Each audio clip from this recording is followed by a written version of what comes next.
Hello grade 10 students and welcome to our English class. We are still dealing with Module 2 and our lesson today is reading part 2.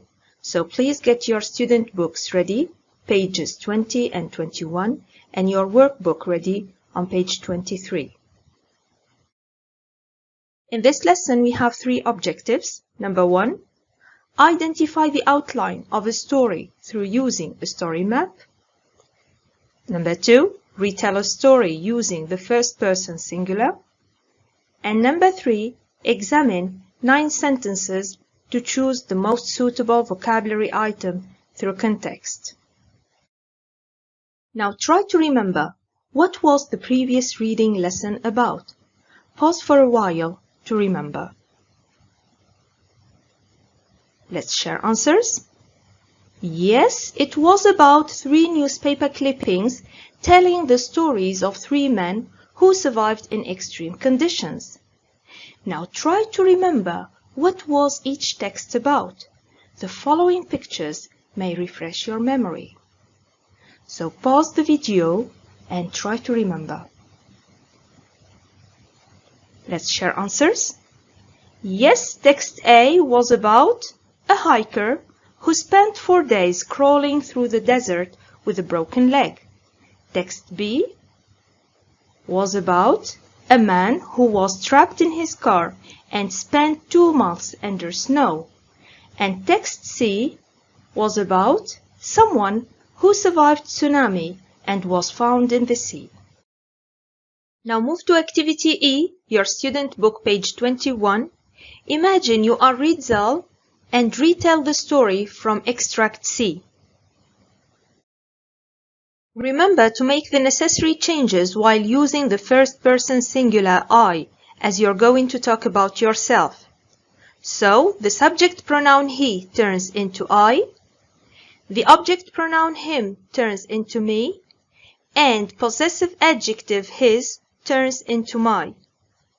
Don't forget to make the necessary changes to the verb. You can start the story as given. When the tsunami struck on the 26th of December, I was working on a building site in Banda Aceh on the northern tip of Sumatra. Notice the changes that have been made to the subject. He turns into I, and the verb was working. Now, pause the video to retell the story. You can use your own words, but do not change the events. This is what your story will look like. Notice the changes in pronouns, possessive adjectives, and the verbs. Read extract A, page 20, and write notes about the development of events in the story. Now pause the video, read extract A, and take notes on your notebook.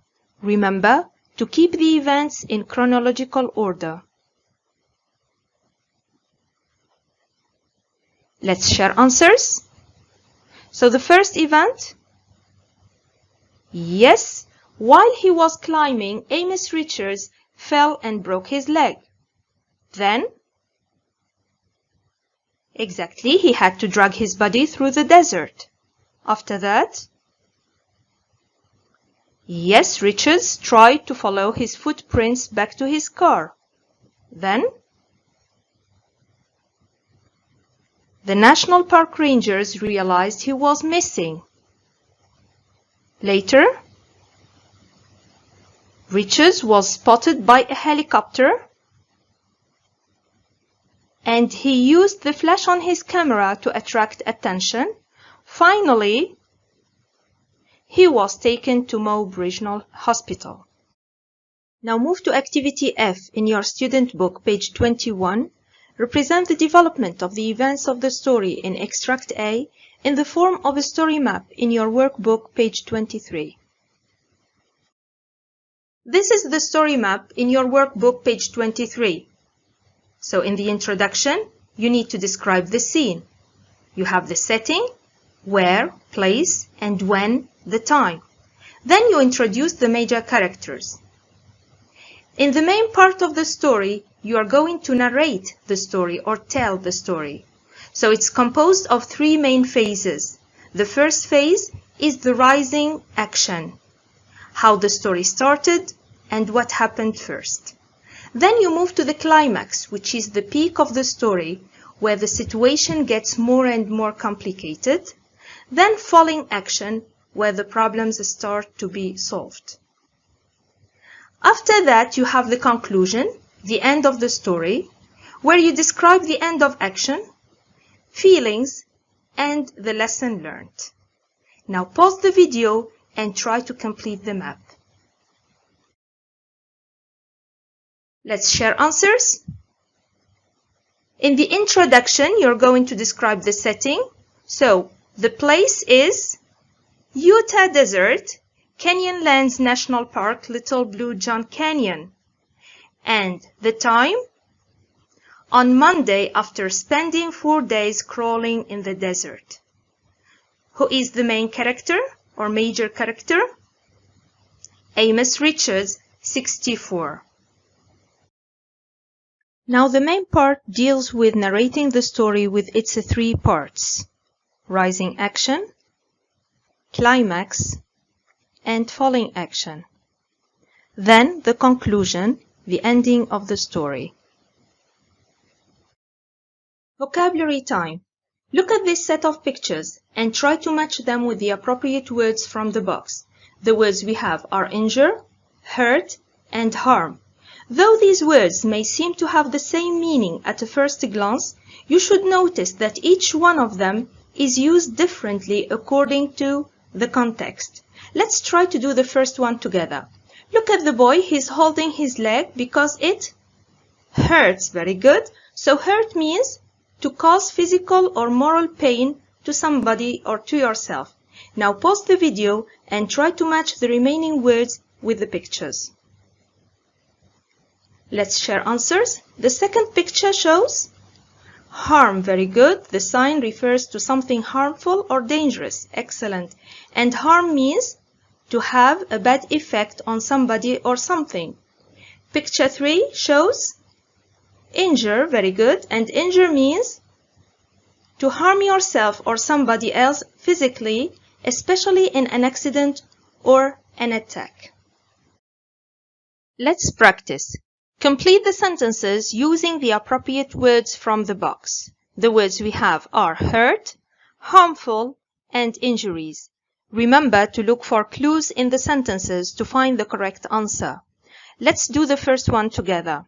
An Australian surfer suffered serious aftershock attack.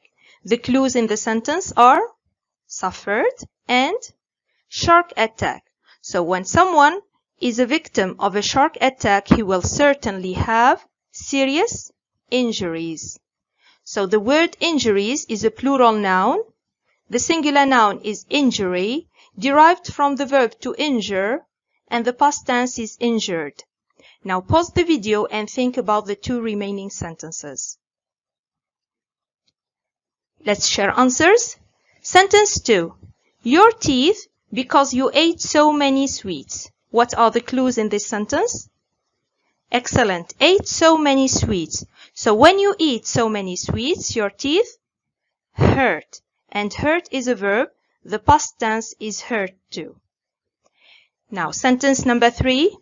The excessive use of mobile phones can have effect on your eyes. The clues are excessive, which means in an exaggerated way, and mobile phones. So, when you use your mobile phone excessively, this can have harmful effect on your eyes. And harmful is an adjective, the noun is harm, and the verb is to harm, the past is harmed. Look at this set of pictures and try to match them with the appropriate words from the box. The words we have are destroy, damage, and ruin. Pause the video and do the activity. Let's share answers. The first picture is about damage. Very good. And damage means to cause physical harm to something. The second picture, ruin, and ruin means to damage something in such a way that it still exists but has lost its value and beauty. You see, the house is still there, but it's no longer suitable for living. Picture 3, destroy.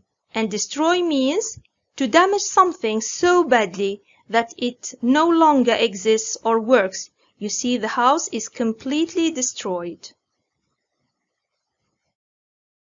Now let's practice. Complete the sentences using the appropriate words from the box. The words are destroyed, damaged, and ruined. Always remember to look for clues in the sentences to find the correct answer. Now pause the video and do the activity. Let's share answers. Number 1. Tom's house was completely by a hurricane. What are the clues in this sentence? Excellent, completely, and hurricane. So the house was completely destroyed. Perfect. Sentence 2.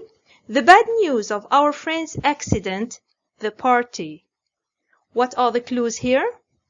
Very good. The bad news and accident. So what did the bad news do to the party? They ruined the party. Very good. Number 3. The roof was by the heavy rain. The clues are heavy rain. Very good. So what happened to the roof?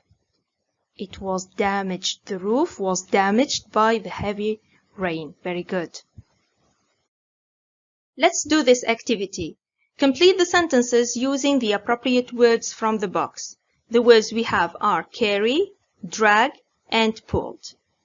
Remember to look for clues in the sentences to find the correct answer. Now pause the video and do the activity. Let's share answers. Number 1. Campers had to their tents for miles through the forest until they reached their campgrounds. Now, what are the key words here? Tents and through the forest. Excellent. So tents are heavy and through the forest is a long distance. When you have something heavy for a long distance, you need to drag it. So the verb drag means to pull somebody or something along the ground with effort and difficulty. Let's move to the second sentence. Children who heavy school bags suffer from terrible shoulder pain. What are the clues here? Heavy school bags and shoulder. Good. So we use our arms or shoulders to carry heavy school bags. And the verb to carry means to support the weight of somebody or something as you take them or it somewhere in your hands or arms. Number 3. She was crying because the little boy her hair. What are the clues here? Good, was crying. Why was she crying? Because somebody did something to her hair. So what could he do? He pulled her hair. Excellent. So the verb to pull means to hold something firmly and make it move towards you. Now let's check understanding. Move to the vocabulary section in your student book, page 20. Complete the sentences with the correct form of the words in the boxes. In some cases, there may be more than one answer. Make sure you use the correct form of the words and remember to look for clues in the sentences to find the correct answer. Now pause the video and do the activity. Let's share answers. Number 1. I was skiing all day and now my knees hurt. Excellent. Number 2. Pollution can our health. It can harm our health. Very good. Number 3. Only 2 people were seriously in the accident. So they were seriously injured or hurt. Number 4. The bad weather, our plans to go on a picnic in the countryside. So the bad weather ruined our plans. Number 5. Several buildings were completely by the fire. So the buildings were completely destroyed by the fire. Number 6. Don't put that hot pot on the table. You will the surface. so you will damage or ruin the surface. Number 7, we couldn't lift the bookcase, so we it to the other side of the room. So we pulled it or dragged it because it was very heavy. Number 8, a complete stranger helped me the shopping bags to my car. He helped me carry the shopping bags to my car. Number 9, the scuba diver the rope to show that he wanted to go back up to the surface. He pulled the rope. Very good. Thank you very much, my dear students.